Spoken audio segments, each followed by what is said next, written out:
Ladies and gentlemen, we are live. PSR is excited to present to you Last Call, featuring your boy, the Pimp Slap P.O.D., Mike M. Pimpin' ain't easy, but it's fun like money. Got bookies on the run, now it's time to get money. Not your typical way to ball. It's last call like some convicts waiting on the next draw. You can feel the tension. Did I mention? Fools better pay attention, cause we getting paid like a pension. T's on the ones and twos, we not the ones that lose. Mike, money's killers, Mike even make the evening news. And now, let's get to the picks. We be pumping! Buzz Force Radio, you know we be pumping! What up? What up? What up? Welcome on in. It's Last Call here on Pulse Sports Radio. Here we go. It's March 28th. It's Thursday. We're starting the next round of college basketball. We've got a ton of NHL, NBA's out there, and oh yeah, it's opening day in Major League Baseball. What a slate today. Shows, and more shows. We got a big show here tonight, though. I'm excited about what's happening. You guys already know the deal on Thursdays. We bring in our guy at CMAC, ready to help us get paid, working across the slate there. He's going to drop in, talk to us about college basketball. He's going to talk to us about the NBA and, of course, opening day. We've got late games popping off. Plenty of time to get more baseball fix in us here. I know it's just starting. I know we got 1,800 more games to go, but there's games to be had tonight. We need to get that cash. Let's get after it. I'm hoping my guy is backstage rocking with us, T on the ones and twos, but we'll see what happens. Hopefully it's a big card. It's a big card with lots of action. Look, I was debating the cut. I was thinking, where are we going to make the cut? And I said, you know what? Screw it. Let's roll with it tonight. I love the spots we have lined up. I didn't know where to put the axe. And in all fairness to you guys that have been loyal in here on the regular, let's just see what your boy's rocking with tonight and see how much cash we can stack up. So that's what we are going to do. We've been coming off a couple of great days, and I want to keep it going. You know, we don't back down when we're hot. We keep firing because it helps us get through those. You know, remember we were battling a bunch of back and forths, 5 and 4s, 4 and 5s. Not any longer. We have definitely stepped forward. High water mark for the show. Every time I say that, it seems to go against us, but I feel confident in what we're doing. We're seeing the board clearly. We're all working together, sharing angles, sharing trends, sharing injury news and analysis, and we're all getting that cash. So, well, I hope you guys are getting that cash. I know I'm excited to go through the recap. Hey, we hit our player prop parlay last night. Was a monster. Boy, we sweat it, though. Grayson Allen, it was like 5 minutes left in the fourth quarter. They sub him in, and he bangs the three to get us that cash. It was a lot of fun to watch that game. A lot of sweating, especially because it looked like this thing was a write-off. Nick Claxton, 1 rebound in the first, I was going to say inning. Geez, quarter inning period. It was a quarter. It was 1 rebound in his first quarter. Then he stepped up and he went to work. I think he finished with 13 for us.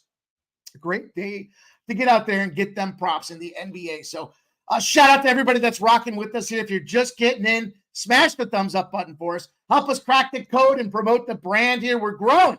One show at a time, one bet at a time.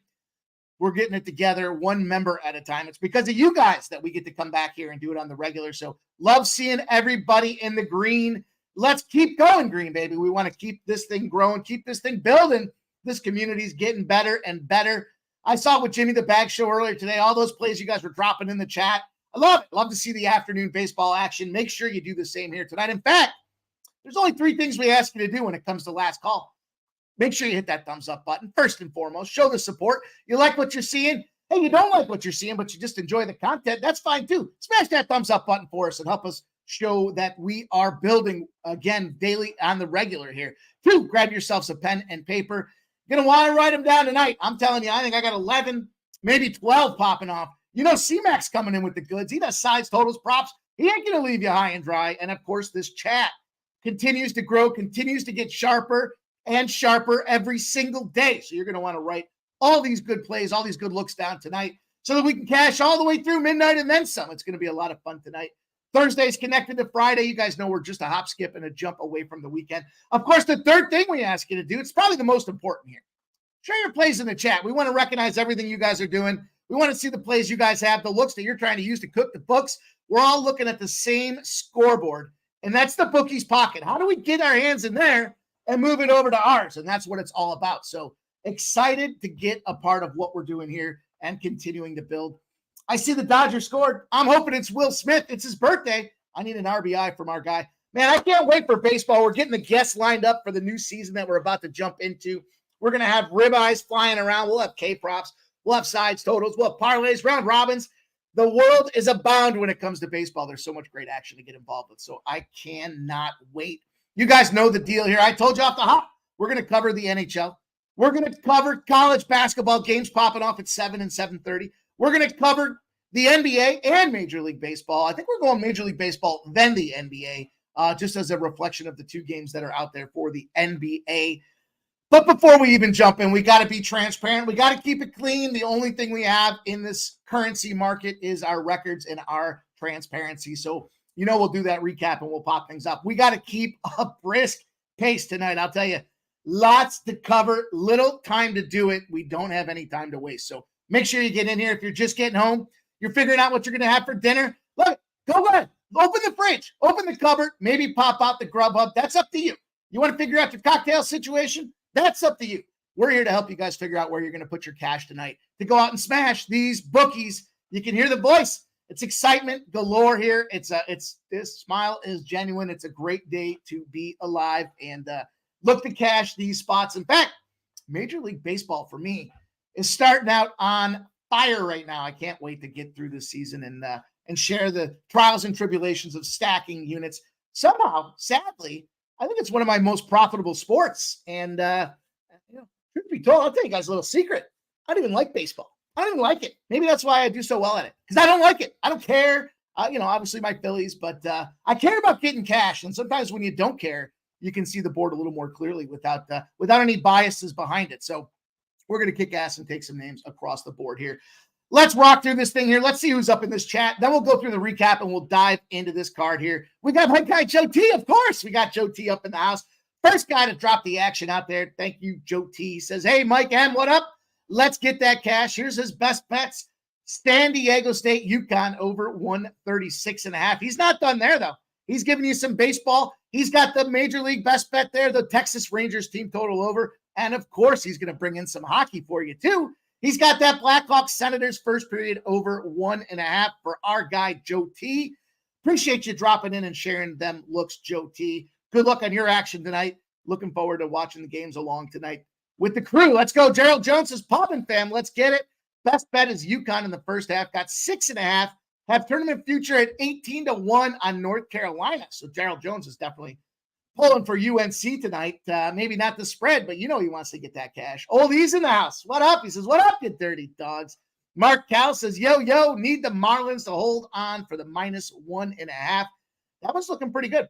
Juggler 23 in the house. He shares the Wise Guys plays. The Wise Guys overnight moves. The Bucks -1 and Carolina -3.5. I'm assuming that's North Carolina. I'm assuming that's UNC. It looks like we're catching some Wise Guy action there on North Carolina. Paul and Boats in the house. There's my guy, Luke Murphy, says, welcome back, MLB. Let's go, Mike. Let's get it, my guy. Pump Sports Radio. That's our guy, T. Says, smash that like button for the Sweet 16 and opening day. You already know we're going to cash these tickets this year. It's going to be a ton of fun. Londo's in the house. Here's his best bet. San Diego State +13. I love to see that, Londo. We'll be talking that game. Matter of fact, we're going to talk all college basketball, all the NCAA tournament games. I've got a play in each. I know C-Mac's going to be coming in with the goods. It's going to be a lot of fun. Stay tuned out there. Subhuman Gaucho says, evening, pubbers. He's on the Caps +150, the Washington Capitals. I think it's 5 games in the NHL, maybe 6, 5 or 6. That's not one of them, surprisingly, because I love that spot. I'm with you, Subhuman Gaucho. Good luck to you. Get your cash. Let's go. Justin McCalvy's out there. My guy, Justin, it's great to see you as well. Hope all is well, and you're moving and cashing tickets, my guy. Winner's Circle says, hey, yo. He likes Murray over 40.5 points, rebounds, and assists. And CJ McCollum over 21.5 points. Coin says, what's up, Mike and chat? Let's have it Thursday. Miami over 7.5, -110 cashes. Let's go, man. I tell you what, I forgot about the sweat that goes into Major League Baseball. And, I love the RBI spots there. So for me, it's, I'll play sides and totals too. Don't get it twisted here. I got, I think, 6 plays lined out there today. We're 3-0 already. And I love the RBIs. To me, who scored it is more important than, and I mean player, than it is the side. So we'll get more cash on those RBIs than, I'll tell you what, anybody that's capping these games straight up. So I'll stand by it. Let's go. Troy Torrance in the house there. He says, checking in to pay homage. Mike M always with a solid approach and delivery. Oh, dude, Troy Torrance. You're the man, Mike. I appreciate you hanging out with us. There we go. Justin McKelvey says, Old E, us versus them. Damn right. That's what I say. We're all looking at the same scoreboard, right? That's what my favorite part. All these eyeballs glued up at that scoreboard, which is the bookies pocket. Luke Murphy says 7-1 so far today in MLB. Jesus, Luke Murphy. Save a little meat on the bone for the rest of us, buddy. Good job, dude. Great getting that, my guy. Troy Torrance going back and forth with the boys and girls in the chat. Crystal Craig's out there. Hey, Mike in chat, loving opening day. So many plus money props. Got to jump on them. Well, we got them. I totally agree. Now's the time for the prop. It's kind of contrary to what you would think, where I want to let the data kind of matriculate or percolate up, develop a little bit before I start jumping in with trends and things like that. But now's the time to take advantage of some of these RBIs and home run props, because once these guys start banging, the books are going to take notice. So let's keep rolling. There's my guy G in the house. He says, let's get it, Mike. Good to see you, G. Juggler 23 says, my biggest bet of the tournament, Alabama, North Carolina over 173.5. We'll be talking about that game. We'll be talking about all them college games out there. Jay Peasy up in the house. He says, Pub Magic, Clippers, Tampa Bay parlay came through looking to get behind the Pens tonight and on the Tar Heels. Let's go, Jay Peasy. Man, that Clippers game was a little bit of a sweat, wasn't it? They got it, though, at the end. It's all good. G says, loading up on your Flyers, man. I'll tell you what. We're going to talk about that game. I'm going to share with you a way that I turned that thing into a plus 225. I even rolled the same game parlay that was like plus 400, but for show purposes today, we'll talk about that plus 225. Can't wait to get after it, though. We've got a ton to do. JP says, I need one more run from the Stros. Let's go, my guy. Michael Johnson in the house says, LA Dodgers fire. That was a nice little minus 1.5 out there. Darius Moore says, whoa now, pimp slap. Let's go. There's my guy Dan 29 in the house. Man, I'm seeing all you guys coming in on the regular, getting it done for us. Darius Moore, Colorado Avalanche money line from our guy Darius. Nicholas Handy says, live betting the Royals and Fanatical Jim, giving us the update there in the Yankees game 5-4. There's my guy Marcus McCarthy says, hey, Mike. Hey, Marcus. What's up, my guy? Hope you're doing well. Juggler 23 says, Sweet 16 favorites of 8 points or more are on a 26-8-3 under stretch right now. The total run allowing 63 points a game, under 136 in that UConn. Jesus, Juggler 23. You're gonna do them like that, my guy. I'm gonna have to throw that up on the big screen. I didn't know you were gonna roll like that right off the hop here. Jesus, I love those kind of numbers, my guy. You know how to get to me right there. Let's go. I love to see that stuff. Mike Wilkerson's got the Celtics team total over. Tarek B says, Big Mike, where the winners at, man?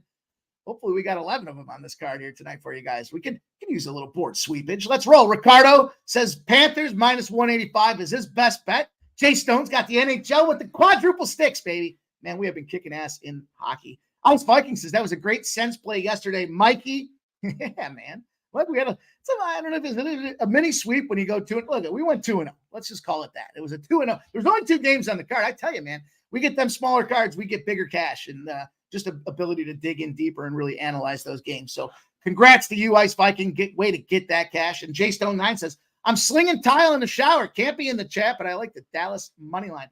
Make sure to use your spacers, my guy. Use them spacers. I don't care how big they are, but always best to use the spacers. Better safe than sorry when it comes to spacer action. I tell you, hardwood for a tile floor story, but we don't have time. We got a lot to get into. So let's start this thing off. Let's kick off with this recap.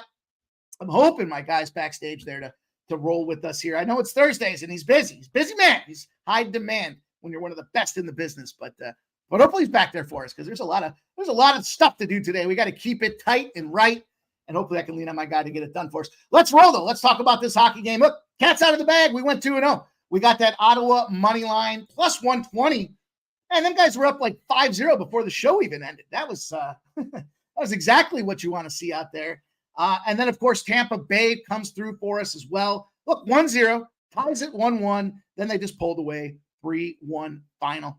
And shout out to our guy, Old E, gifting a Pub Sports Radio membership.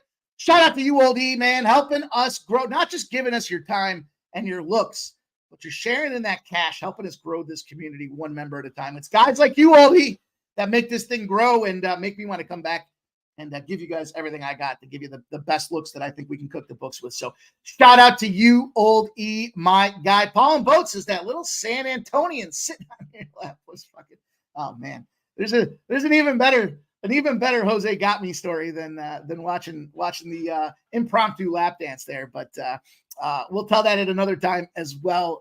Yeah, it was very awkward. It was before I even got to San Antonio. I was in the airport. He's got me eye fucking some dude. But anyhow, let's roll on. That's my cliffhanger for you guys. And IPFW, very disappointed. Them boys were up big at the half. Look, you know what? I said it yesterday. Trends are meant to be broken. Apparently not when you're undefeated at home. Shout out to Norfolk State. Fuck them. But they did cost me. But hey, look, they got theirs. I thought it was up, and then it was back and forth, hanging on to a 2-point here and there, and then they just got blasted at the end. So disappointing. Speaking of disappointing, 0-2 start in the NBA. The Clippers -6.5. Yeah, I'm mad at myself for not live betting. I was watching the Sixers hose them boys, and I thought, is this just going to be the game? Clippers are done. Now, they came back to win. Shout out, LJ got his props in that game. He came through in that cash that, let me think of who it was. It was Harden assist, and I forgot the other guy, but it was like 228 or something like that for our guy LJ coming through with the goods in that game. Memphis +4.5. Memphis is just bad. LeBron came back and pumped them boys up and murked them Memphis guys out there. +4.5 was a loser. But we finished off winning. Chicago under 235 was a big win for us. We double dipped the Spurs. God, I should have just taken the money line. I talked myself out of it. I don't want to be greedy. We got the first half +2.5, no sweat. We got the full game +4.5, no sweat. They won both outright on the money line, so definitely left some cash on the table. And then the prop parlay came through for us. Claxton over 11.5 rebounds. I forgot the other guy there. We had over 6.5 rebounds. And then, of course, coming through at the end of it, with our guy Grayson Allen, over 2.5 threes. Took him a while to get there, but that was just under a 6-1 parlay out there. 6-3 day, but we stacked up almost 10 units on the day. So, the parlay doesn't hurt, right? I mean, we were going to have a good day, but the parlay made it a great day. So let's bottle that up. Let's bottle that excitement. Let's roll on and see if we can't get this cash tonight. It's a huge NHL card. I can't emphasize that enough. We got a ton going on there. VP Von Polo's in the house. He says, I'm drunk to select the Baltimore game. That was great. Yeah, man, they're kicking ass and taking names, aren't they? Right off the gate there. A lot of people bought in, and I just wasn't one. I missed it. So that's okay. Congrats to you, Von Polo. Sancho says the Blue Jays are cooking. Yes, sir. How about that, Trent? When Jose Barrios starts a game as a dog, they are now 13 in a row to the over in those spots. 13. It was 12-0. Now it's 13-0 for Jose Barrios as a dog. Remember that when Barrios, he's going to get himself 20 starts this year at least. They should be dogs in a good chunk of them. So we'll keep our eyes on that as the season evolves. First game. So we'll see what happens. Paul and Boats in the house. UConn, UNC, Mariners, Diamondbacks, money line out there for our guy Paul and Boats. Michael Johnson says Calgary first period over and the Kings first period puck line. Money for him. Phoenix in the house. What up, Phoenix? Great to see you. Saturated says I. Is that Illinois? The fighting Illinois. Man, I hope not. Saturated. Let's roll Philly Eagle Flyer. Good to see you. EQ says last call.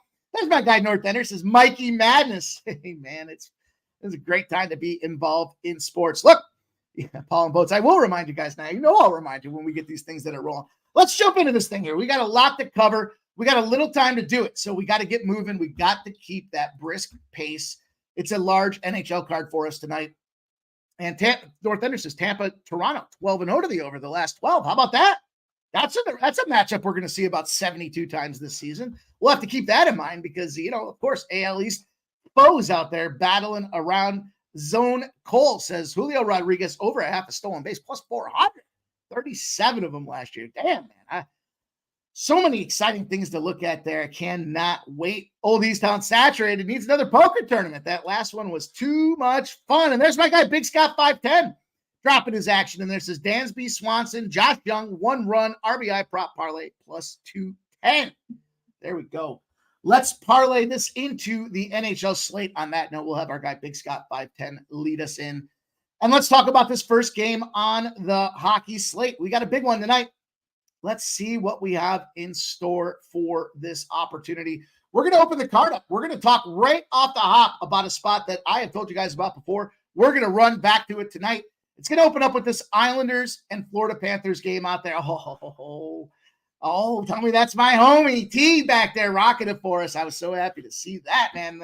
The intro kicked off on autopilot, and it was like a minute before. I was like, oh shit, it's Thursday. All right, let's go. Let's talk about this. We got a lot to cover. Here we go with this New York Islanders spot. Florida Panthers. Interesting little opportunity for these two teams out here. We've got Varlamov at 8-7-4 starting for the New York Islanders. We've got Stolarz in net for the Florida Panthers, 14-5-2. Varlamov with a 2.86 goals against average, 91% save percentage. On the other side of things with Stolarz, 1.97 goals against average and a 92.7% save percentage. Those are outstanding numbers for a backup. That's what makes the Florida Panthers oh so dangerous as they get ready for the postseason. Those are starting numbers. Those are Vezina Trophy type numbers, and this guy's the backup out there. Now, Florida's kind of going through some struggles, though. They've lost 3 of their last 4. Not the greatest things happening down there in Sunshineville, but they are second in shots in the NHL. So when you shoot the puck a lot, it's just a matter of time before you find the back of the net. As bad as that kind of Florida run has been as of late, Stolarz is not the problem. He just came out there against that Philadelphia team. He saved 32 of 33 shots. He's going for 6 wins in a row. On the other side of things, we've got the Islanders. They've lost 7 of their last 8 games as well. So it's kind of 2 bad teams kind of meeting each other right now. Now, the difference between these 2 bad teams is one of them has playoff glory in their future. The other one's just hoping to get to the offseason so they can go find themselves a real head coach. Not that Patrick Waugh certainly can't be a head coach, but I don't know. Is that the guy you want to lead your franchise when you've got potential with up-and-coming talent? I don't know. What I do know, though, is there's been one spot that's been cashing for us like wildfire. Look, I saw the backups. I wasn't so jacked up about it, but I'm not cutting it. We've made too much money on it. I think this is going to be our 4th spot in a row. The Florida Panthers on Thursdays, 1-14 to the under. It's under 6, and it's a -105, so it's a low juice spot. And what's interesting enough about this is this line opened up at 6.5. It's down to 5.5s out there in some markets. So you're definitely going to want a line shop. I like the 6 as just a function of being able to get the push. Let me just double check these numbers though. Yeah, I mean, there's a 5.5 hung out there right now on FanDuel at +114. I'm going to take the 6. It's -105. It's a small vig opportunity for something that we've cashed time in and I don't know why. I don't know why this Thursday thing is the deal for the Florida Panthers, but it is. And I'm not going to argue it, nor am I going to get in the way of it. And I'm certainly not getting off the train because we've done nothing but cash with it. So I'm rolling back to this Florida Panthers under 6. I don't think we see the Islanders scoring many goals. The question is, can Varlamov keep the Florida Panthers below? Let's say it's a 4-1 type of game. That's going to be plenty enough for us to get that cash and get us moving onward to the next game that we're going to talk about here in the NHL. We're going to be moving fast tonight. Lots of action to cover. Not a lot of time to do it. 7 o'clock. Don't wait for nobody. Certainly don't wait for last call. So let's talk about this Columbus and Pittsburgh game on deck next. Here we've got, backup city for Columbus again. Tarasov coming into the pipes on the side of Pittsburgh, on Pittsburgh's side, I should say. We're going to Nedeljkovic, who's 11-6-5. I couldn't get the stats for Tarasov. The site was down, but I did get him for Nedeljkovic, and he is 291 goals against average with a 90.6% save percentage. What do you want to say? Columbus has lost 5 games in a row. Columbus is checked out city. I thought Pittsburgh was checked out city, but so is Columbus, losing 5 straight. Tarasov's been struggling. He's got 4 goals each game of his last 2 games. Guess what happens when your goalie can't stop a beach ball? You'll lose. They're 0-2 in those Tarasov starts as well. However, despite allowing 4 goals, he made 43 saves on 47 shot attempts against that Las Vegas Golden Knights team. That was good enough to lose, but it was a 4-2 loss. Stayed under the total out there. And the Pens, of course, the Pens were kind of slumping there. They had a little 3-game sloucher. They figured out a way to break that there. They got Nedeljkovic back in there and snapped that losing streak. Nedeljkovic is now going to have his 3rd start in 5 games. So they're going to this guy because they're going to just kind of ride the season out with who should be their starter next season. He did make 38 saves on 39 shots, though, his last time out. That was that win 4-1 against the Carolina Hurricanes. Big opportunities here. I'm going to fade the bad team. I know there's 2 bad teams here, so it kind of sounds bad to say fade the bad team, but let me start it off this way. Let me restart that. When the Penguins are a big favorite, -200 to -240, guess what happens? They win. They're 5-0 against the number. 5-0, they're covering these games by 2. You could easily, comfortably, I don't say easily with Pittsburgh, but you could comfortably take the -1.5. It's +110. But guess what else happens when they're lined between -200 to -240? it goes under. In fact, the last time it went over was back in November of 2022. 1-4 to the under in those spots. And guess who's hanging out? A nice little number for us. Pittsburgh and the under 6.5. You know what? You can take the -1.5 plus 110. If it goes to overtime, you lose. If they win 3-2, you lose. But if we take this Pittsburgh and the under 6.5, we're getting almost a 2-to-1 return on our cash. That's where I want my hat to hang tonight. I'm going big plus money hunting in this spot. And I think it's a great opportunity to get the job done. So 5-0, 1-4. Most teams, you would look at it and say, this team sucks. They shouldn't be sitting there as a -230. However, Pittsburgh seems to find a way to get the job done. So we're going to go roll after it. Sancho says, seems like a draw night tonight in the NHL. I don't disagree with that. I looked at quite a few games, quite a few matchups, and I thought, you know what, we could see some draws. We'll talk about that with one of these next games coming up. But the second official play on the card, we're going with Pittsburgh and the under 6.5. And let's talk about this next game, because speaking of draws, this is the one that I was very suspicious of when I saw the numbers themselves here. We're going to look at this we're going to look at this Philadelphia-Montreal spot. Of course, you guys know we came off that big Montreal winner the other night, the +1.5. The money line sprinkle. We've got Philadelphia starting Ersson at 21-14-7. We got Caden Primo rolling back in on the Montreal side, 7-7-2. Now, Ersson has been getting a ton of work. Carter Hart situation, be darned here. 275 goals against average, but an 89.5% save percentage. So saving pucks, but not enough. And that might be problematic. However, if you pay attention to hockey news, maybe you don't. I do. That's okay. You don't have to. I'll lay it on you. The Flyers signed a Russian goalie about 5 years ago. And don't the Russians draft him into the Army? Well, after he comes out of the Army, he signs with the KHL. That's the Russian counterpart to the NHL. And he's been playing goaltender out there for CSKA, one of the best teams in the Russian circuit. But chalk a victory up for America, because CSKA has released him. He's gotten out of his Russian contract, and he is currently on the plane on his way over to Philadelphia. This guy, if he starts in the NHL, will be the tallest starting goaltender in hockey history, and plenty of action to go with it. So maybe there's hope on the horizon for the Philadelphia Flyers. But Ersson, last game out, not his finest. He got shelled. 6 goals on 27 shots. But he did play Montreal. He made 17 saves on 19 shots. That was a 3-2 shootout victory for Philadelphia and Ersson in goal. The Habs, now we know, are on a 2-game winning streak.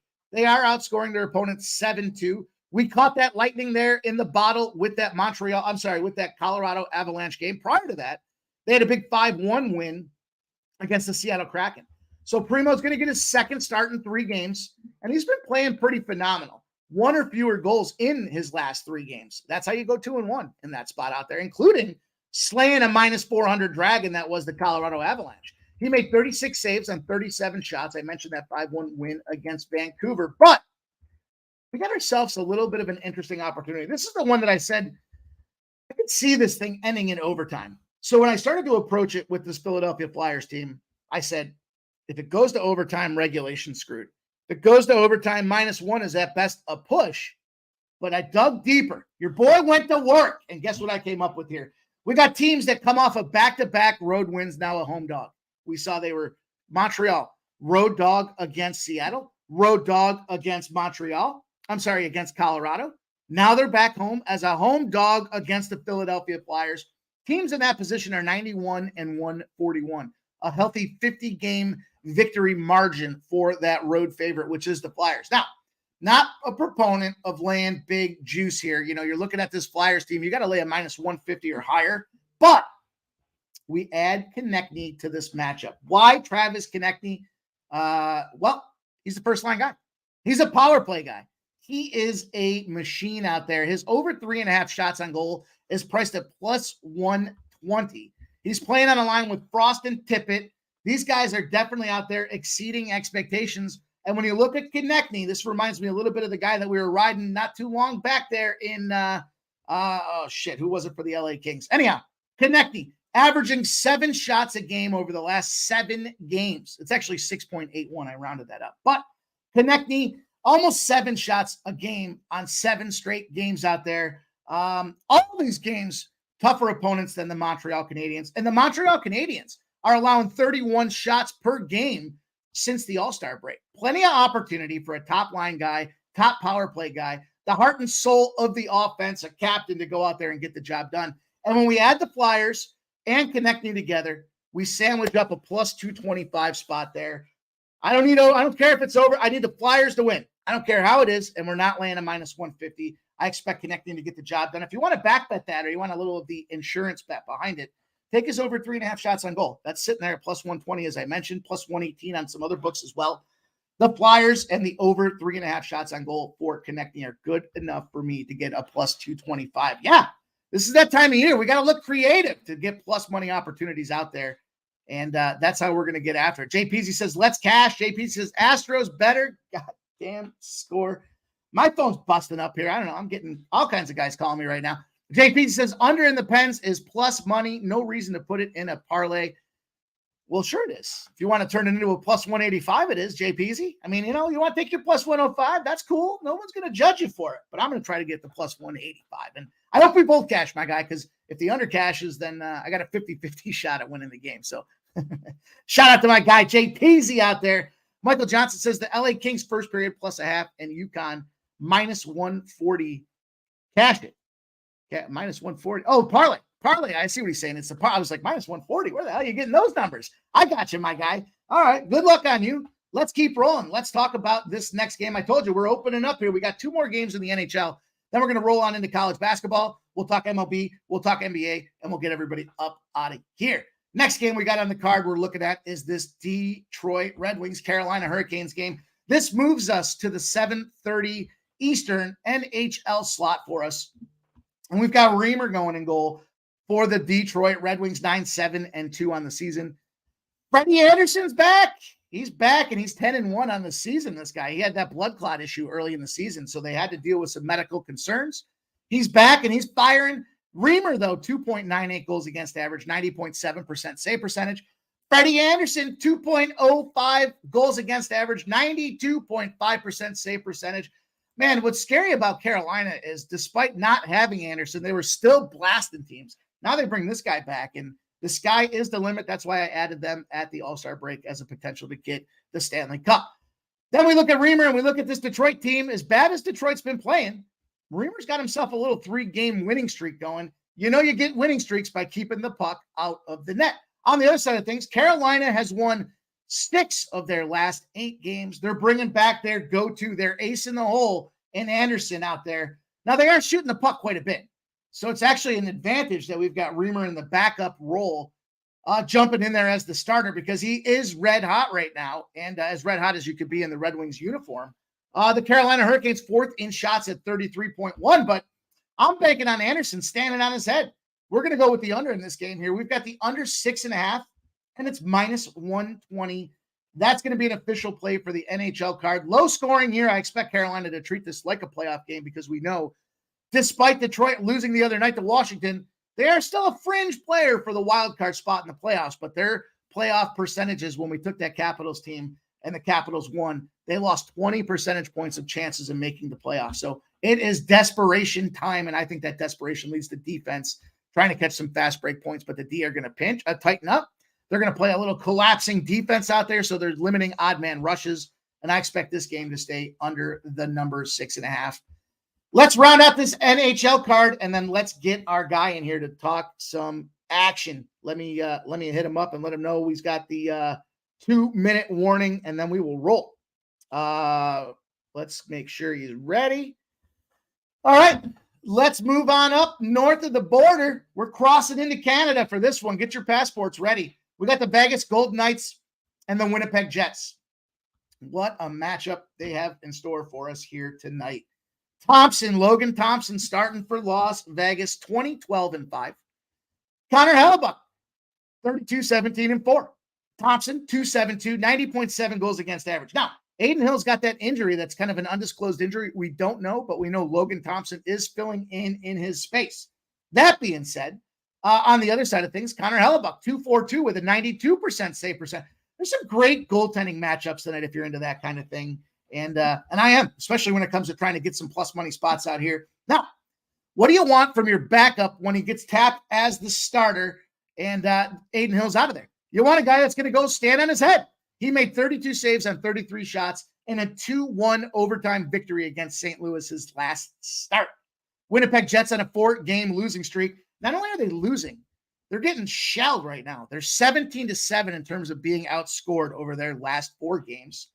Connor Hellebuck's allowed 3 or more goals in 3 straight games. I said it earlier, when your goalie can't stop a beach ball, you go 0-3 in those 3 straight games out there, and that's exactly what they did. I'm going to go with a little trend that I like here. So a lot of people got snuck with that St. Louis spot the other night with Vegas pulling it out in overtime. Now, we jumped in on Nashville. We knew the tired legs, the back-to-back of the rested spot there, and we expected him to gas out towards the end of the period into the third period. That's exactly how that script went. Vegas went up, was it 4-0 in that game? Now, Vegas clearly is playing as the better team right now when it comes to this Winnipeg Jets side of things. And we're going to take advantage or try to exploit what happened that last game. When your largest lead of the game came in the second period and then you lost that game, you're 26-10 that following game. So we got him surprising everybody against St. Louis. We knew the tired legs were going to kick into gear, but before the tired legs, they were kicking the shit out of Nashville. Literally, it was 4-0. That's the shit kicking in my book. Then they blew it because the legs got tired. Now they got a couple days rest, and we're going to go and exploit this 26-10 strategy. It's plus 110 right now for the Vegas Golden Knights there. That's about as strong as I can come to you guys with plus money opportunities or low vig spots on the NHL card. That's 1, 2, 3, 4, 5 NHL plays. I'm excited about this NHL card today because I think this is a real opportunity for us to make some cash and move some units. So tail, if you will. I don't recommend you fade, but let's have some good luck and get that cash. Now, Michael Johnson says Jets money. I mean, look, you can't lose them all, right, Michael Johnson? So Jets maybe. Yeah, I mean, the line opened at minus 135. It's dropped down to minus 120. But you guys know where I'm at there. Saturated says, what's your top 2 NHL plays? I mean, look, if I was going to just pick 2 out of this whole mess of games that I gave you, I would take the Flyers on the money line, and I would take the Penguins under 6.5. Those would probably be my best 2. If you're going to separate them, now, you know, if you're like I did, you know, smash them all together as well and try to get a parlay in there with everything in the card. But yeah, I mean, I think the Flyer spot with that minus 155, I think they win the game. I'm confident they do. I'm not going to lay minus 155 in a spot like that. So I don't know. I hope that helps for what it's worth. I love all these spots. I love Vegas. You know, it's always tough for me because I break them out by the window too. So, you know, there's some later games going on. There's not 2 9 o'clock games. And then there's 3 10 o'clock games tonight as well that we didn't even get to. But by then I expect to be pickled and rolling in on college basketball. So we'll see what happens. Philly Eagle Flyers says Panthers, first period Flyers, first period under 1.5. That's an interesting look out there. I don't know. My first periods are just not as lucky as others, I guess, or as fortunate as I don't know. Somebody asked me earlier, I think Jimmy asked me earlier today, why wouldn't I take first 5s versus full games? And, you know, I got a little bitten with that Toronto game because of that trend with Toronto. I was trying to isolate the pitcher with Berrios and thinking the over, but it was a 1-1 game after 5 innings, and the first 5 over loses, only to get blasted out the second half of that game. I need the full game and the ability to see these numbers come to full fruition out there. We'll talk about this when it comes to baseball as well. Michael B says, what do you think of the Capitals tonight? I'm like, yeah, I like the Capitals. I mean, that's another play that I could officially give you guys, but I've got 5 deep already, and my bankroll is stretched tonight. So I'm trying to keep it clean, but I like that Capitals, and I like the over in that spot as well. So, and then Michael Johnson's asking the LA Kings. No, I don't like the LA Kings. There was a strong trend for the Edmonton Oilers. But again, that's one of those spots with the minus 155. I mean, at that point, you know, I would parlay the Edmonton Oilers with the Dallas Stars. I would probably do that as an official play or as a play if you're trying to get involved with the Edmonton Oilers. I just don't want to lay that kind of juice right now. There's a lot of other spots. JPZ says it's now minus 101. Let's take a peek on this Vegas game. And has dropped. Plus 108 still available on Bet Rivers. Bet Rivers plus 108. Caesars is still hanging on to their plus 1. Fucking guys need to get their shit together. Plus 108, plus 102 on DraftKings, plus 100s, plus 108 though on Bet Rivers for me. We'll take a couple cents off the juice to keep it real. but I still like this opportunity. I think they're all great spots in the NHL. So let's roll on. Let's get to this college basketball because we have no time to waste as we get ready to crack into this thing tonight here. Let's open up with the first game on the big board here. We've got Clemson and Arizona, boys and girls. Big opportunity. There's a casher for me. The under Minnesota Twins, Kansas City Royals. God, I'll tell you, took a lot of time to finesse and fine-tune this opening line thing. I need the opening line. I don't need the handicapped opening line. I need the opening line. And that showed everything you needed to know about that Kansas City game. Let's roll. Let's talk about this Clemson spot here. We've got Clemson opens up as a 7.5-point dog on the road in Arizona. Well, not in Arizona, but you understand what I'm saying. You're picking up what I'm putting down. 56% of the bets loves Arizona. 36% of the cash likes Arizona. You guys, if you're new here, we talk about these bets in cash, not as a reflection of where the money's at, but how do the books react? The percentage of bets, that's everything. That's going to be your small $5 wagers, your parlays, your teasers, your open bets, all the soup, if you will, all the stuff that goes into the soup is going to make up the bets. 56% of everything is made up on Arizona at -7.5. The money, though, is typically going to be the single plays, the bigger bettors, the guys that roll up to the window with a backpack of cash and say, I want to put 10 dimes on Clemson plus 7.5. And then it's based on that we look to say, based on those two concoctions, we got a pros versus Joes. What are the books doing? The books are saying, holy shit, Clemson might be alive here. This line has moved down to 6.5 now. So we open at 7.5. Now we're down to 6.5. The total is moving on up. Open at 150.5. It's now 152.5. 52% of the bets and 77% of the cash like the under. That's called reverse line movement right there. We've got a 2.5-point move against the original number, expecting to see points in this game. And I don't know if I can get down with that. Listen, I'm on Clemson in this game. This is a spot that I like Clemson to get this job done for a bunch of reasons. Not just because everybody likes Arizona, but look at that last Arizona game. You know, it was Dayton. We were down in San Antonio, and it was pretty cool. We're sitting out there, hanging out up back and watching the game on TV outside in Texas. Nice morning out there, early afternoon. And we were looking at it. We were looking at Dayton.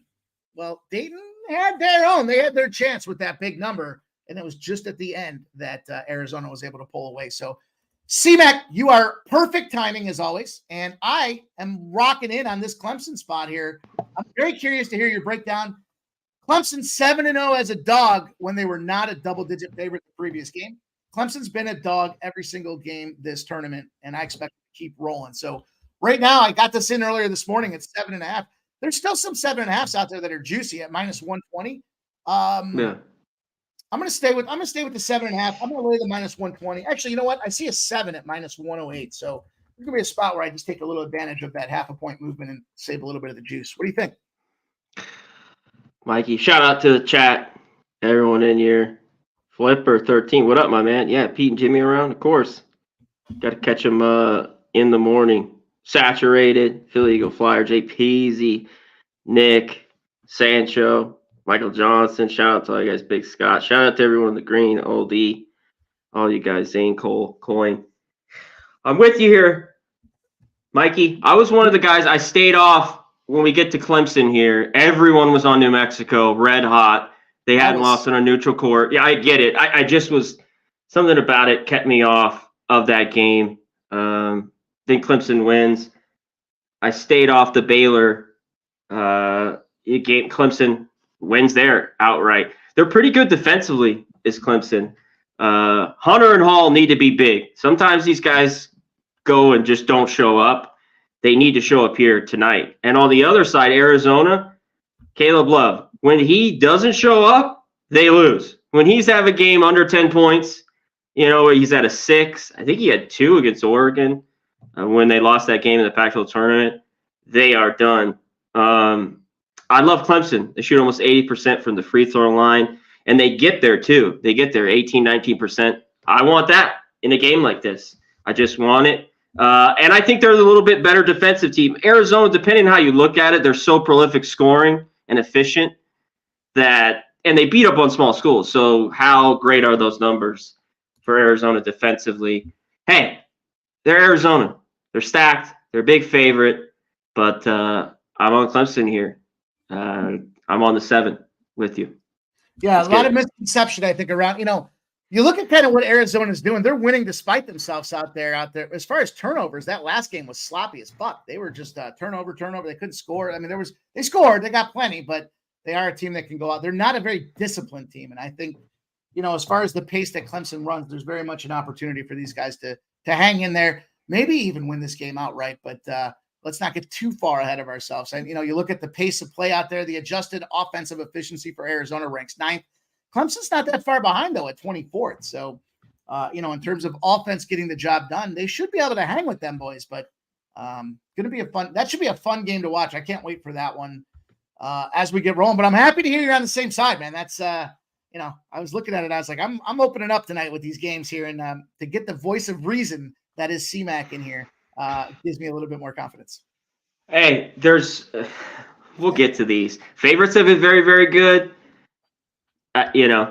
So all these guys, Michael Johnson, Dabby knows. What's Cav on? First half Arizona? Of course he is. Right on. Saturated.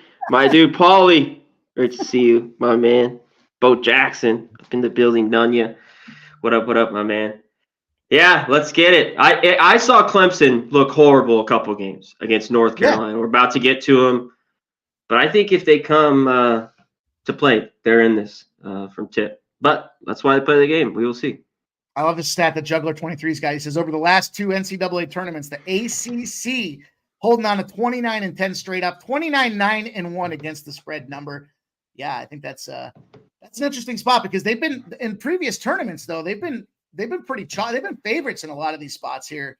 It seems like this year that some of these teams, because of kind of the competition and the way the ACC shook out, that they've been kind of wearing that dog hat. So should be a lot of fun to see how it rolls. Let's move on. Let's go to this next one. This is a big one. I mean, they're all big at this point, right? Let's be honest. I don't need to keep saying that, but San Diego State and UConn, the battle of battles here. This line opened at 9.5, now 12.5 here. We've got 75% of the bets, 58% of the cash on UConn. Now the line has moved, so there's certainly be aware of that. But to kind of dissect that talk where I had there about the bets and the cash flow, 58% of the cash, but all the public rolling in on UConn. That means that there's some folks there, some bigger bettors are now looking at this 12.5, and they're starting to try to hop in there saying that this might be the ceiling out there for this game. Then as far as the total, 65% of the bets on the over, only 43% of the cash. It has moved 2 points in the direction of the over. So, at this point, we're seeing a couple of the bigger bettors betting the under in this game, but generally the public is on the expectation this game is going to see some points out there.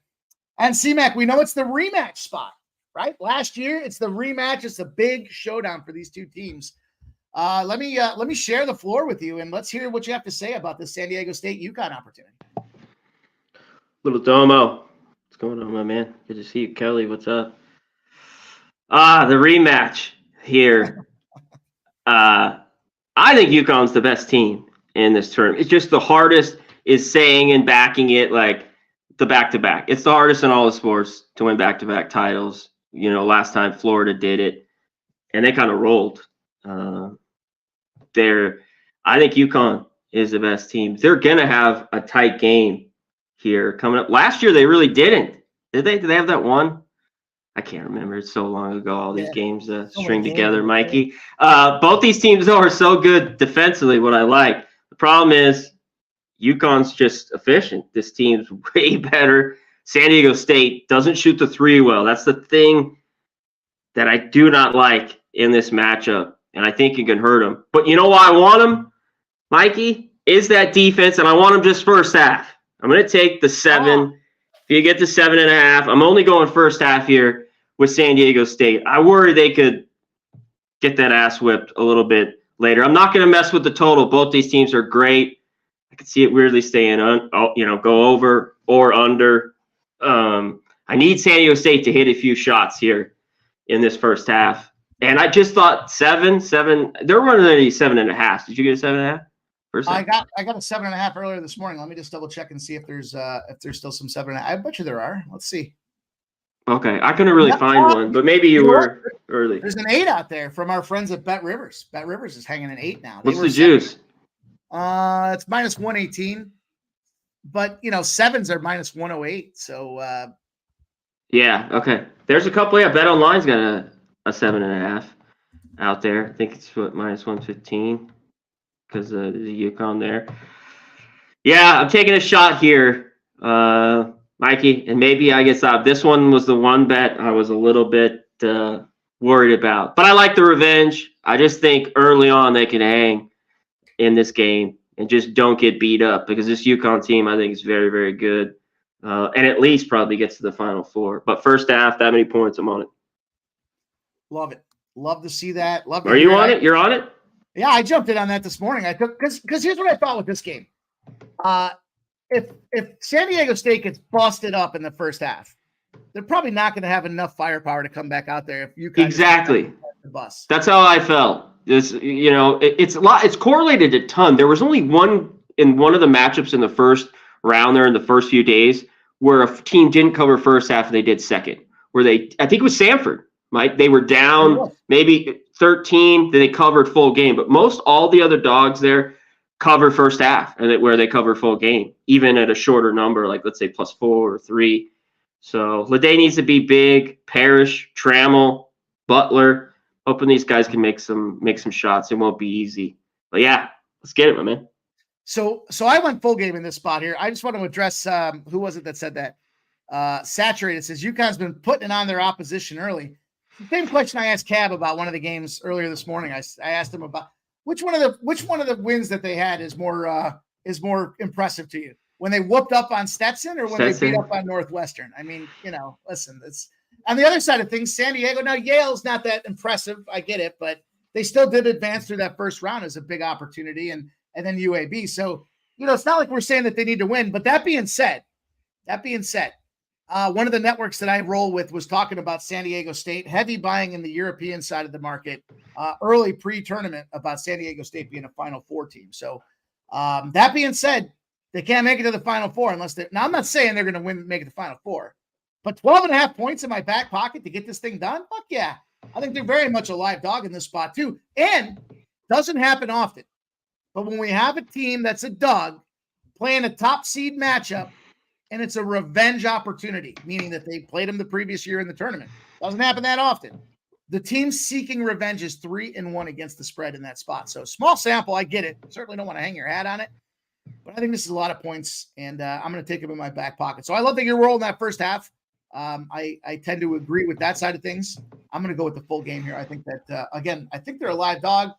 They get beat up and busted out of this thing, then, yeah, I'm going to be pretty pissed off. But that's okay. I mean, again, everyone thinks that fucking UConn's going to win this tournament. So, so go get it. Go get yours if that's what you think. But I'm rolling San Diego State. I'm with you. I think this is a good spot.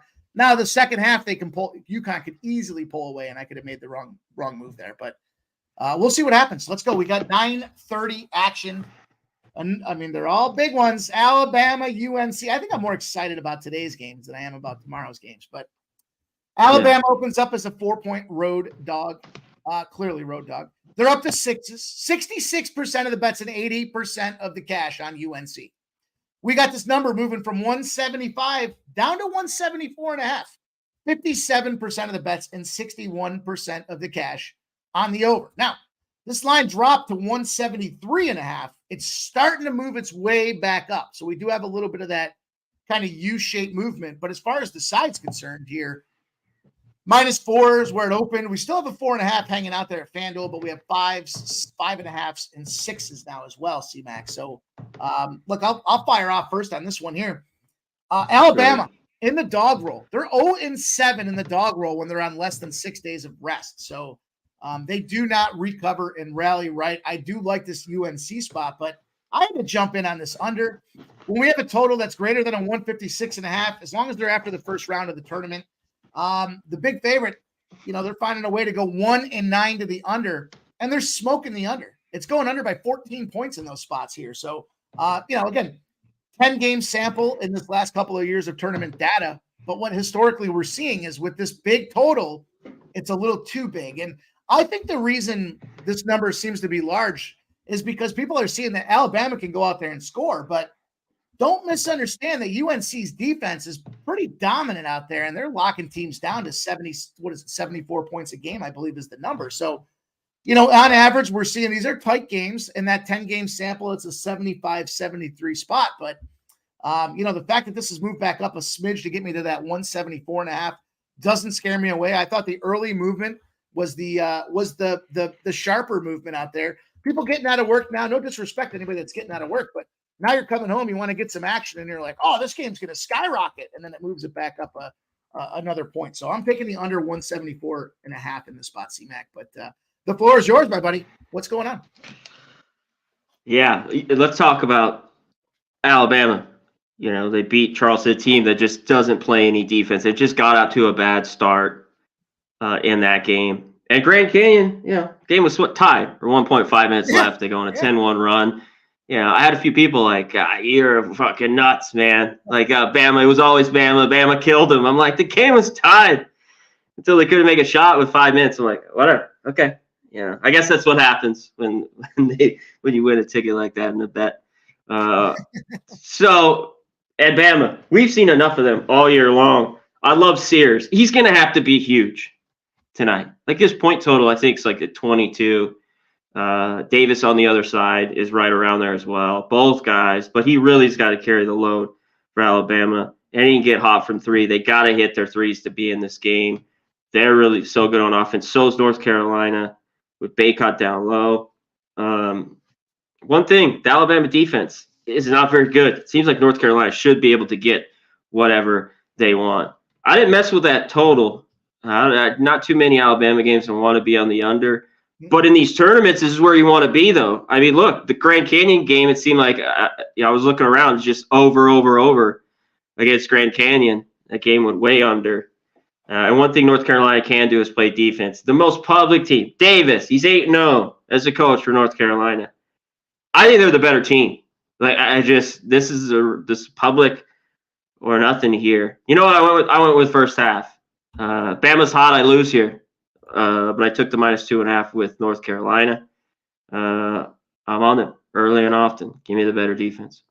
Yeah, I'm with you. One of the things you talk about what was happening last round in these tournaments, we started just blind betting the under in the second half of the games because all these first halves were cooking, and even the public perception of the first round was, first halves go under. Well, I think it was 10-6 to the over in the first. There was half. A little more overs. Yeah, depending on the days. Yeah.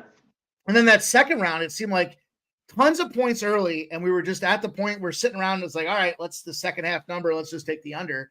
And we cashed, obviously we cashed more than we didn't in that spot because defenses kind of tightened up and they didn't want to let things get exposed. And now a couple of them ran away. I forgot which one.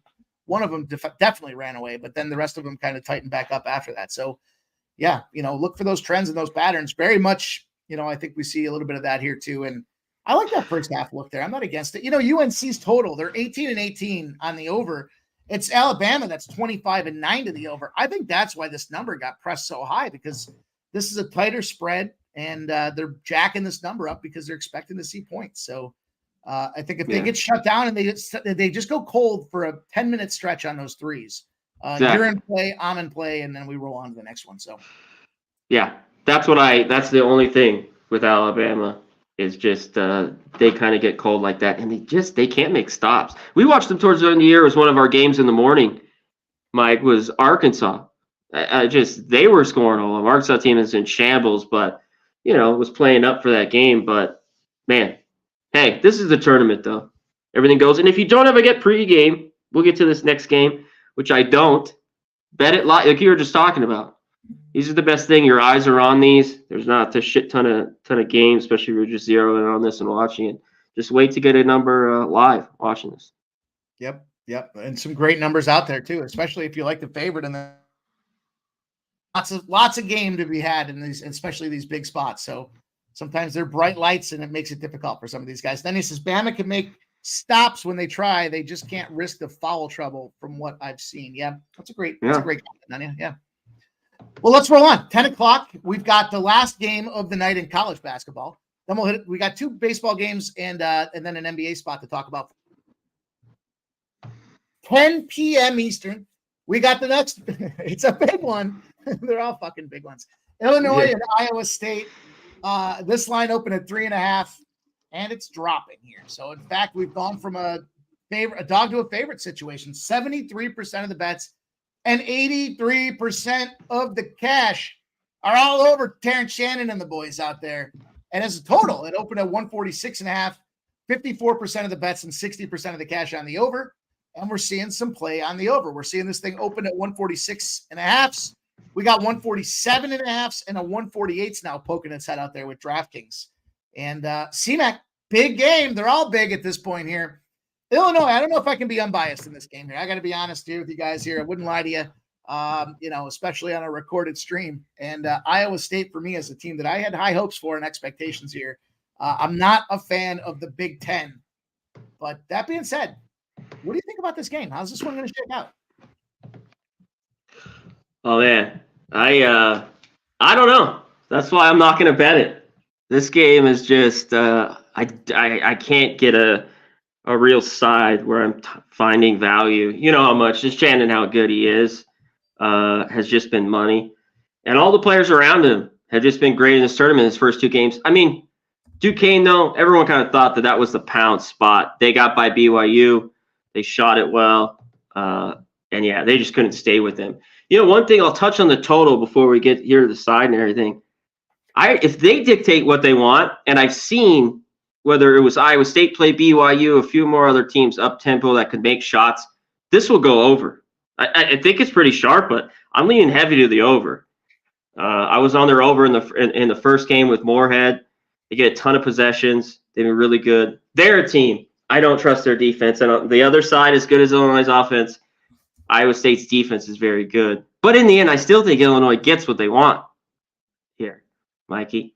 So this one's just tough. I'm back and forth. I want nothing to do with this game. I lean over. I've been looking at this over all day long. Do we get nerves? Maybe some little less scoring. But Shannon's one guy. He just gets to the line. Yeah, just a ton. And it could wear on you. But Gilbert, Lipsy, all these guys. Otzelberger, this guy's really great coach.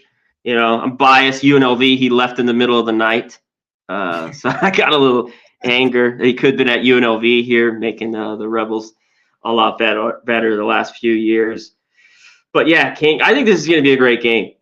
I put it on X, Twitter the other day. The celebration of Illinois to get to the Sweet 16 was just wild. I mean, to go to the Final Four, you could maybe do that. But they were really happy to be here. They were a step away from calling the janitorial crew to bring out the ladder so they could cut the nets down. It was fucking crazy. They were pumped. I'm like, damn, to beat Duquesne. But I think Iowa State. I think this is a great basketball game, man. Great. I lean over. I haven't bet it, but that's where I've been looking. Illinois has been just great all year. I think they're 26-10. I was looking at earlier, Mikey, to the over. It just seems like this is gonna get there, unless there's just total bricks and weird slow play. But I don't see that. So I haven't bet this. I'm leaning over. I think it's still, there's not a ton, but there's value here at this number, 146. This was the game where I was asking Dabby earlier today. I said, which one of their wins was more impressive, Moorhead State or Duquesne? You know, and you thought they won.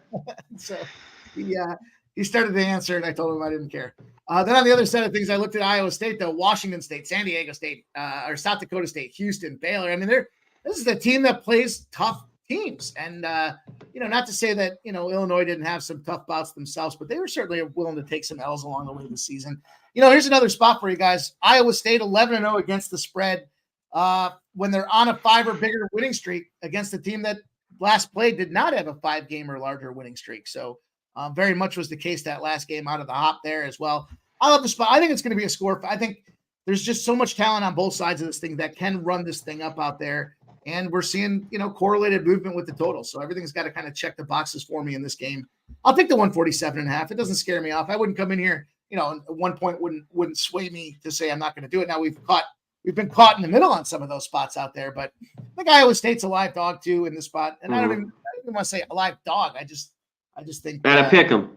Yeah, basically. I mean, and I mean, right now it's what are we sitting at right now? I mean, the public loves this Illinois team with the plus money spot out there. I mean, shit. Yeah, they do. I want the other side. But yeah, I'm gonna add Iowa State as well. It's gonna be a later game, so we'll have relinquished some of the. Yeah, I have time. This was same thing. Like I was talking about the over. Yeah, even get in live. I'm gonna whack that one with that.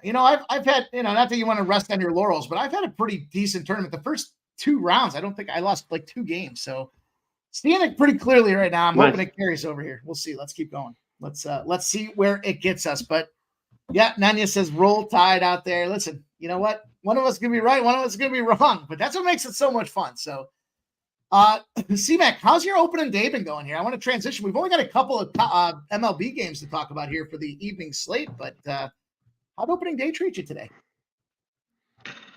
It's basketball season, Mike.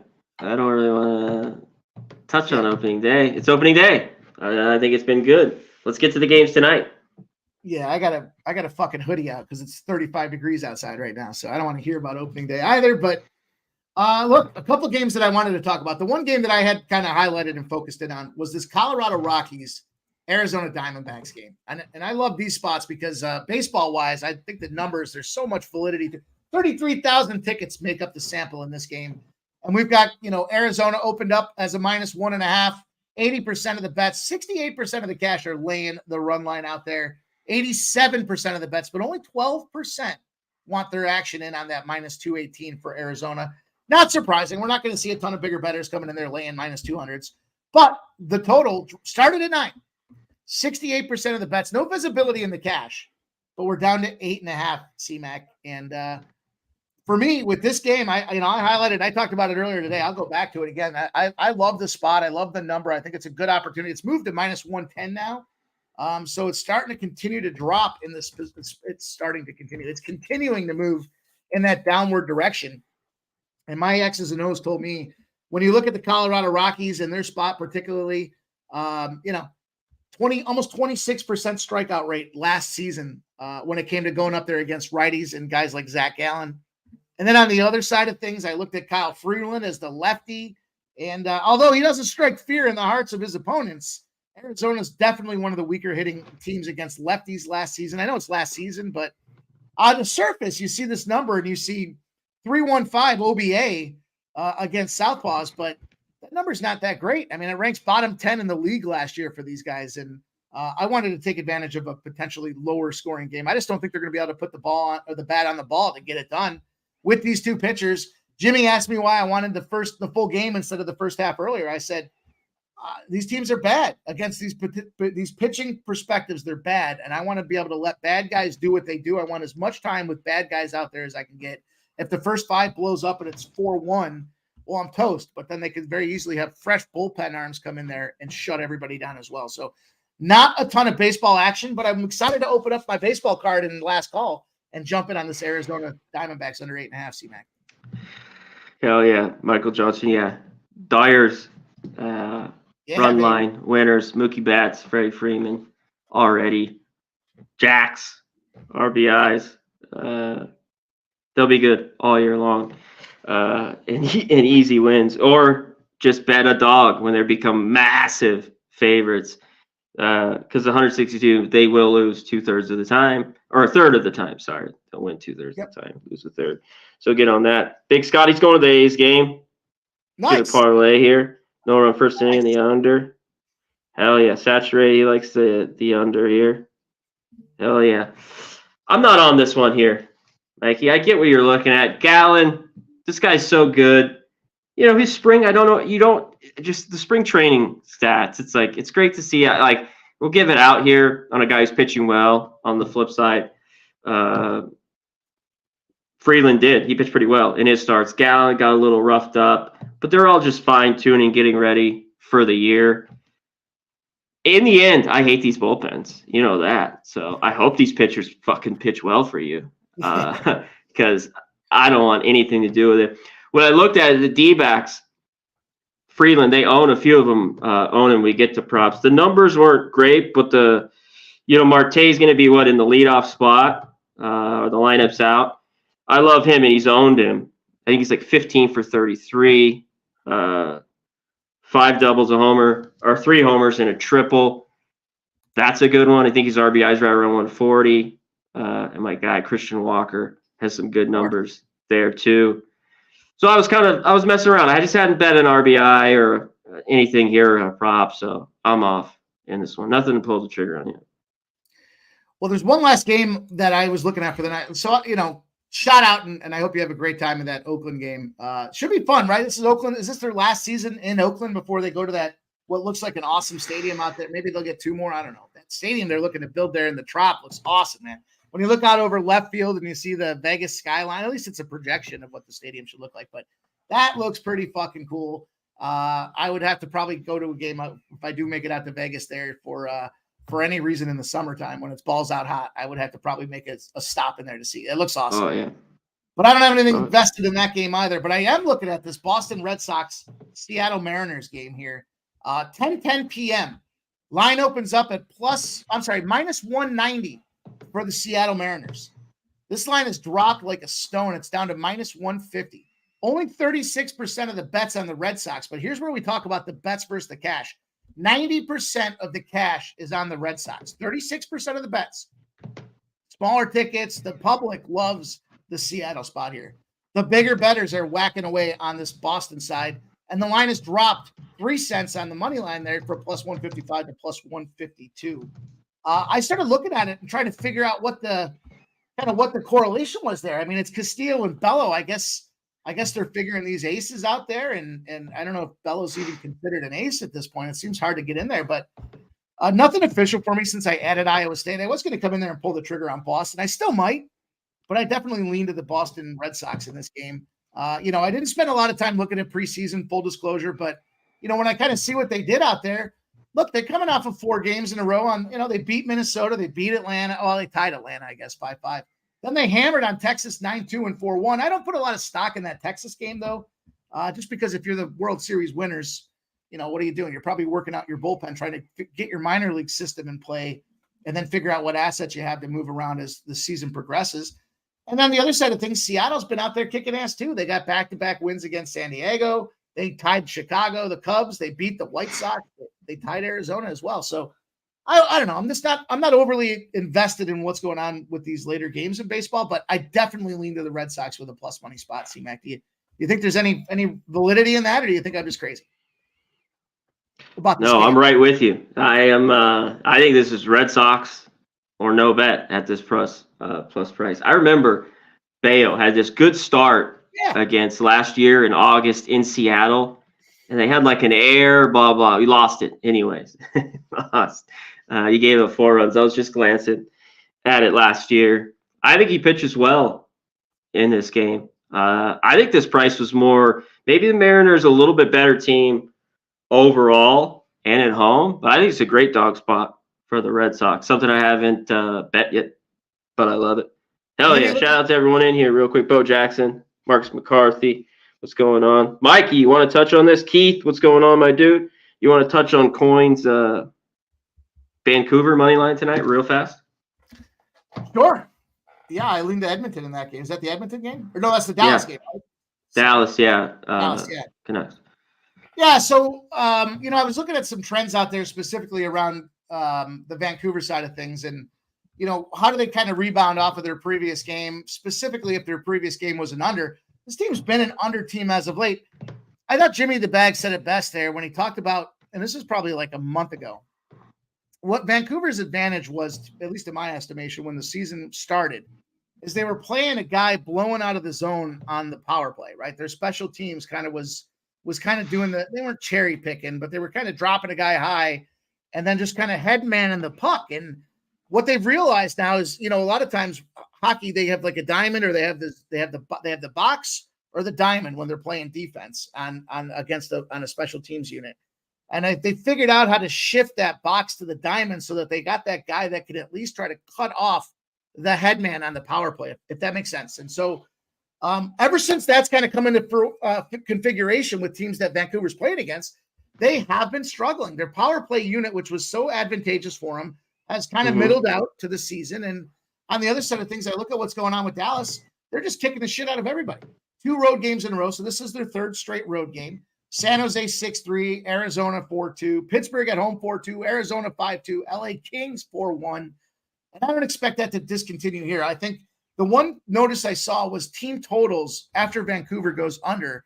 The other team has been going over at a high rate. So that team total is at 3. I'm not overly invested in the team total on that side. I would go to Dallas or nothing in that game for me. I like the Stars to be able to get it done on the road. I think this is the time. I expect the Stars to be one of those Central Division contenders that rise above. And as good as Vancouver, as well as Vancouver has started their season out, to me, it feels like there's that regression and they're opening the door for everybody else to catch up. What do you think? Yeah, it's a tough game for me. I get it. I kind of want to be on Dallas or nothing. That's how I was looking at it.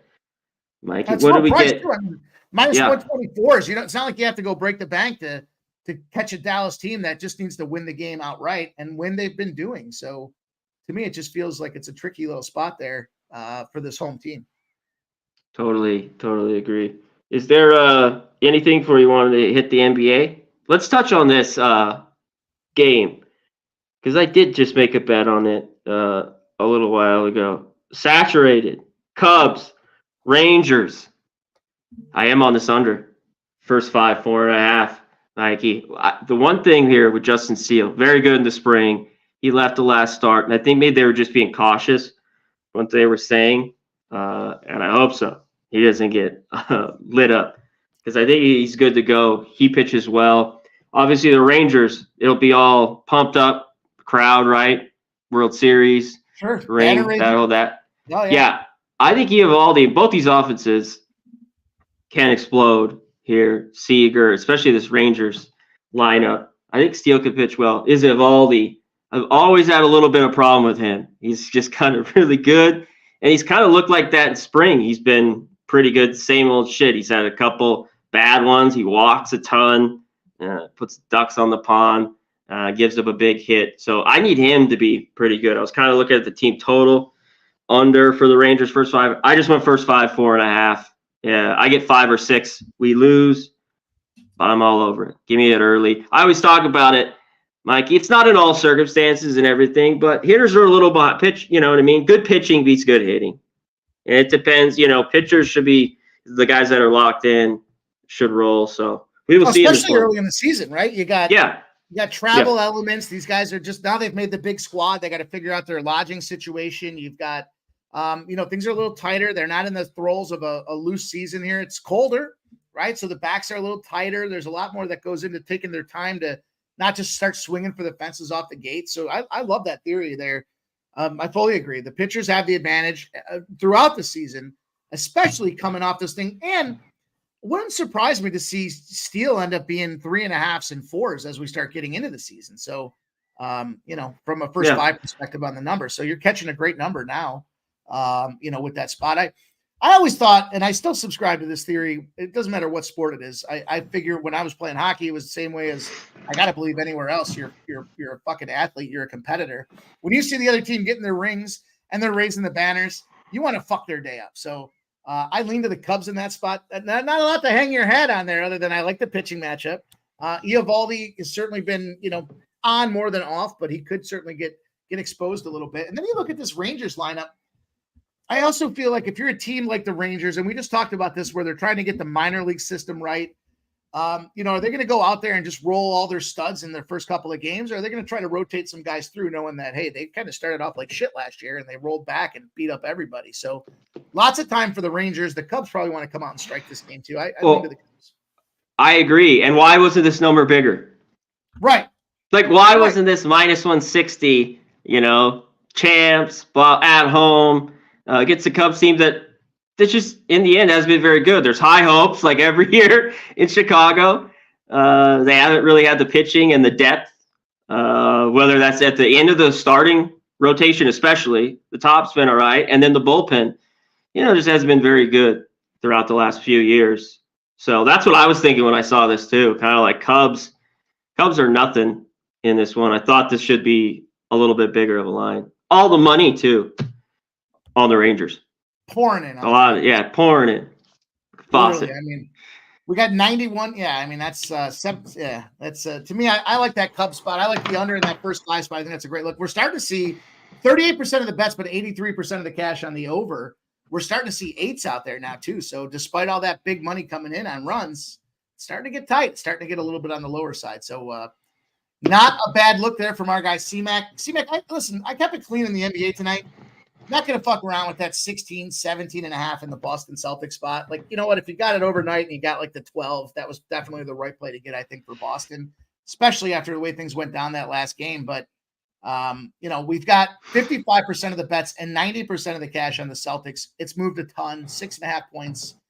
The totals moved a couple points as well. 89% of the bets, 81% of the cash on the over. The spot that I looked at, though, was this 8 o'clock Bucks game, 8 p.m. Bucks Pelicans. We got a -2 for the Bucks. 73% of the bets, no cash visibility, but 73% of the bets on the Bucks. It's gone down 0.5 point to 1.5 from the original open of 2. The total's dropping as well, 1.5 points down from the original. 77% of the bets on the over, but 67% of the bets on the under. And look, I'm not going to reinvent the wheel, C-Mac. I made a shitload of cash taking these Pelicans, a lot of it right here on this show with this New Orleans Pelicans first half spot, and I'm rolling back in. Now, I asked a question earlier today with some of the guys about baseball in the halves, but I'm not going to fuck around with that half in this game. I don't want the -110 for the half. They're either winning this first half or they're not, and it's even money for me to take the Pelicans in the first half at home. I don't care what happens over the full stretch of the game. It's an even money spot for me, Pelicans in the first half at home. What say you? Yeah, I'm off the side until, and even in the other game, what do we get? The Celtics. They killed them first half. The best first half team in basketball. I haven't been on enough of them, Mikey. Celtics. This team's just, and then they gave it up. Usually they don't. They gave it up the other night to the Hawks. Then they hang around in Atlanta for a couple days here, 2 full days, and they have this game. And they're massive favorites. Again, the Hawks dealing with all those injuries. Yeah, it's just a game I didn't want to get involved with. Nasty Day probably likes that trifecta. I haven't seen him in here. But, there he is. I don't blame him. First half. Trifecta, my guy, Nasty Nate. Even though I heard him lose, Mr. Cornhole got beat down by Nuke. Dude. I heard. My guy. My Nuke's a hustler, man. He's like, he's like, I'm a little good.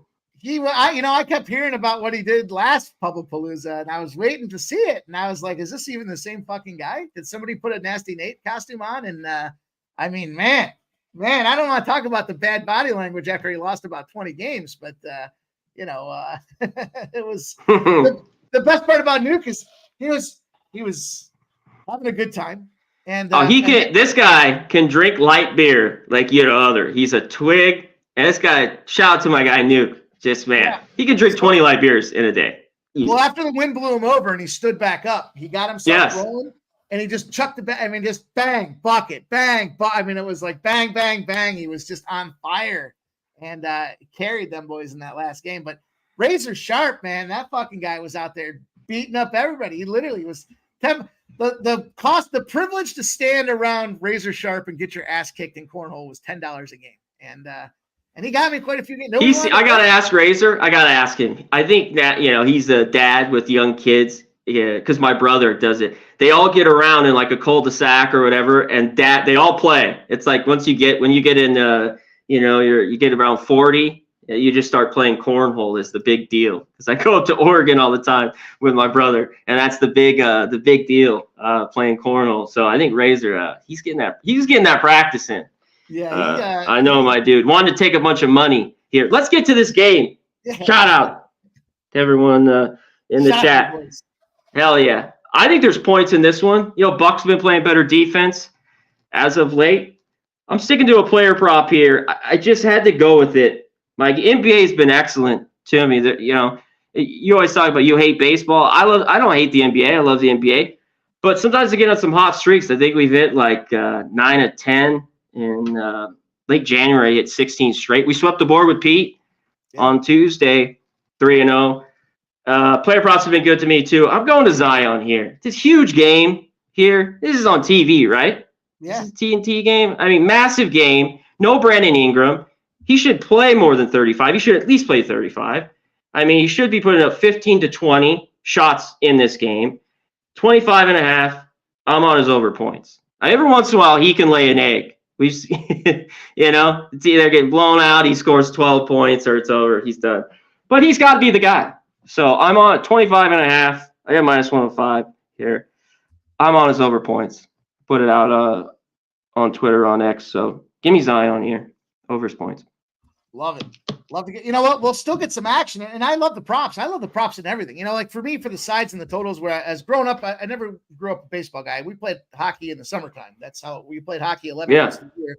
And then you got a couple of weeks off to kind of let your body heal before the next season started. And baseball was the thing that, everybody loves baseball, but we just didn't grow up that way. And so I think that gives me the ability to attack it from the angle of I don't have any bias from growing up or my old man telling me this or that or whatever. So I can look at the player props with a pretty clear head. And to me, it's all about the numbers. So I don't have the I follow the sport. I just think it's an opportunity to kind of go in there with a clean slate and try to find where you're going to get that cash. And, I do enjoy watching some of the games, but there's so many of them that I love the volume too. So it's just a great way to. Yeah. Well, and you grew up, we're a little older, like 80s, 90s basketball was great. Right. NBA, right. I mean, now it's these guys give a fuck. They don't. They make so much money, and everything's going on. We've seen some of these guys, maybe even gambling on some of this shit. It's just all wacky. But points to be made, money to be made. Give me Zion here tonight. Have a big game. The big boy. Get it done. Well, we got through this card. Shout out to our guy Joe T. I saw that he already cashed his first period over in that Iowa Senators game, and.